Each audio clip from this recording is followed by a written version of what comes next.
Hello everyone, welcome to this video. दोस्तों, आज के इस वीडियो में हम लोग बात करने वाले हैं कि एसएससी सीजीएल 2024 का जो एग्जाम होने वाला है उसमें फाइनल ईयर के स्टूडेंट्स जो ग्रेजुएशन इसी साल कंप्लीट करने वाले हैं वो एलिजिबल हो पाएंगे या नहीं।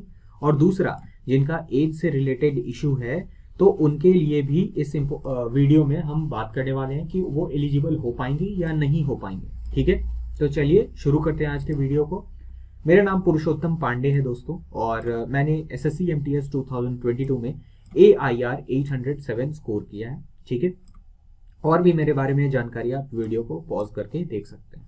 ठीक है, चलिए आगे बढ़ते हैं और आज के जो टॉपिक है उस पर हम लोग बात करते हैं। तो देखिए, डेट ऑफ फॉर एलिजिबिलिटी है एज के लिए, जो कट ऑफ डेट होने वाला है, किस तारीख से आपकी एज देखी जाएगी।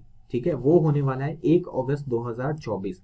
और ये 100% श्योर नहीं है, पर मैक्सिमम चांस है कि आपका 1 अगस्त 2024 ही होने वाला है डेट ऑफ एलिजिबिलिटी।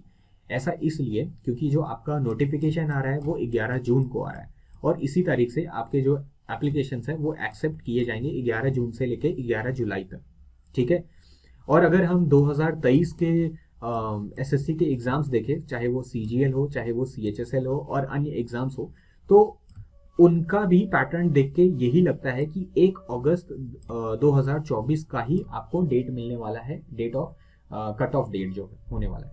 ठीक है, तो आपका जो और फाइनल ईयर के स्टूडेंट्स हैं उनके बारे में अगर बात करें तो उनका जो डिग्री है, उनको जो डिग्री चाहिए होगी वो इसी डेट के आसपास अगर मिल जाए तो बढ़िया है। ठीक है, मतलब जो भी कट ऑफ डेट है एग्जैक्ट उस तारीख से पहले आपको या उस तारीख को ही आपको आपका जो डिग्री है या फिर मार्कशीट है या फिर रिजल्ट है वो आपके हाथ में होना चाहिए। वो मतलब आपका जो कॉलेज यूनिवर्सिटी है वो डिक्लेयर कर देगा, तभी आप एलिजिबल हो पाइएगा एसएससी सीजीएल 2024 के लिए। ठीक है, हाँ, ये एक हो सकता है बात कि अगर एसएससी ने इस मंथ के ऊपर नीचे में कुछ अगर बदलाव किया, ठीक है, जैसे 1 अगस्त को ना निकालकर 1 जुलाई को निकाल दिया या फिर 1 सितंबर को निकाल दिया, तो आप उस केस में उसी हिसाब से यहाँ पे वेरिएशन हो जाएगा डेट ऑफ एलिजिबिलिटी का, लेकिन ज़्यादा चांसेस है कि यही डेट होगा। ठीक है, पर वैसे स्टूडेंट्स जिनका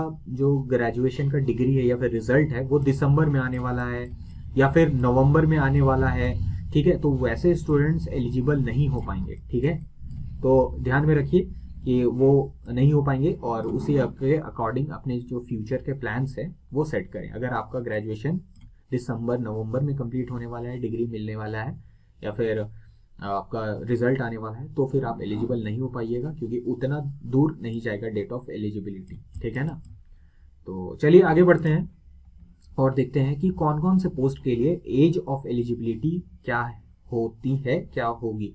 ठीक है, तो देखिए, लेवल 8 हो गया, जितना भी लेवल 8 का जॉब प्रोफाइल है, 7 का जॉब प्रोफाइल है और 6, 7, 8 का जो जॉब प्रोफाइल है उसमें जो एज लिमिट होता है वो 18 से 30 होता है। ठीक है, एक्सेप्ट ASO इन CSS। ठीक है, और रेलवे, मिनिस्ट्री ऑफ रेलवे में असिस्टेंट सेक्शन ऑफिसर, उसके बाद फिर ASO in ministry of external affairs और AFHQ, इन सभी डिपार्टमेंट में जो आपका पोस्ट है उसमें 20 से 30 मांगा जाता है। मतलब मिनिमम आपका जो एज है इन सभी ऑफिसर्स में आपको 20 से 30 का होना पड़ेगा, तभी आप एलिजिबल हो पाइएगा। ठीक है, नेक्स्ट हम इसके साथ साथ सब इंस्पेक्टर इन CBI का भी जो पोस्ट है उसमें भी आपकी मिनिमम जो एज है वो 20 होना चाहिए। ठीक है, तो इसी के अकॉर्डिंग आप जो कल को अपना प्रीफरेंस भरिएगा, पोस्ट प्रीफरेंस, इसी के अकॉर्डिंग आपको होना चाहिए। ठीक है, इसके साथ साथ अगर हम बात करें JSO की जो है एज लिमिट जो है वो 18 से 32 होता है, ये मैक्सिमम है। एसएससी सीजीएल में JSO का ही आप एलिजिबल हो पाते हैं 32 तक, इसके अलावा किसी में भी आप अगर देखें तो 30 है मैक्सिमम। ठीक है, इसके बाद अगर हम लेवल 5 और लेवल 4, मतलब जितने भी टैक्स असिस्टेंट हैं या फिर PASA का पोस्ट है या फिर ऑडिटर या अकाउंटेंट का पोस्ट है, जितने भी ये सारे पोस्ट हैं उनके लिए आपका जो एज लिमिट है वो 18 से 27 है। ठीक है, और इसके साथ साथ अगर हम बात करें कि रिलैक्सेशन की, ठीक है, तो वो कुछ इस प्रकार है। SC ST को 5 साल का रिलैक्सेशन मिलता है, मतलब कि अगर आप 30 साल के हो चुके हैं, ठीक है। और अगर आप एसटी कैंडिडेट हैं, एससी कैंडिडेट हैं, तो आप 35 तक एलिजिबल हो पाते हैं, ठीक है। आपका जो एज लिमिट है वो 35 साल का होता है, ठीक है। ओबीसी का 3 साल होता है, पीडब्ल्यूडी का 10 साल होता है, और आगे जो रिजर्वेशन के लिस्ट है वो आपके सामने है, आप पॉज करके देख सकते हैं, ठीक है।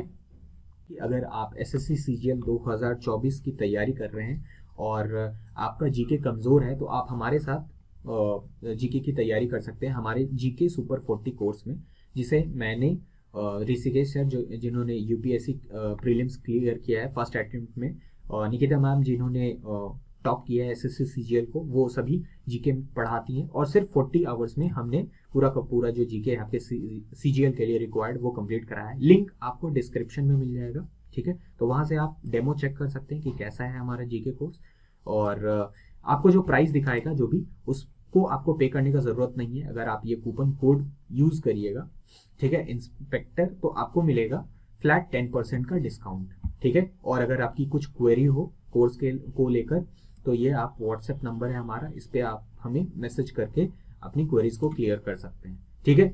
वीडियो देखने के लिए धन्यवाद। अगर वीडियो आपको ज़रा सा भी हेल्पफुल लगा हो तो प्लीज़ लाइक दिस वीडियो, और चैनल को सब्सक्राइब कर लीजिए ऐसे ही इंपॉर्टेंट वीडियोज़ के लिए। धन्यवाद। मैं हूँ पुरुषोत्तम पांडे। जय हिंद, जय भारत।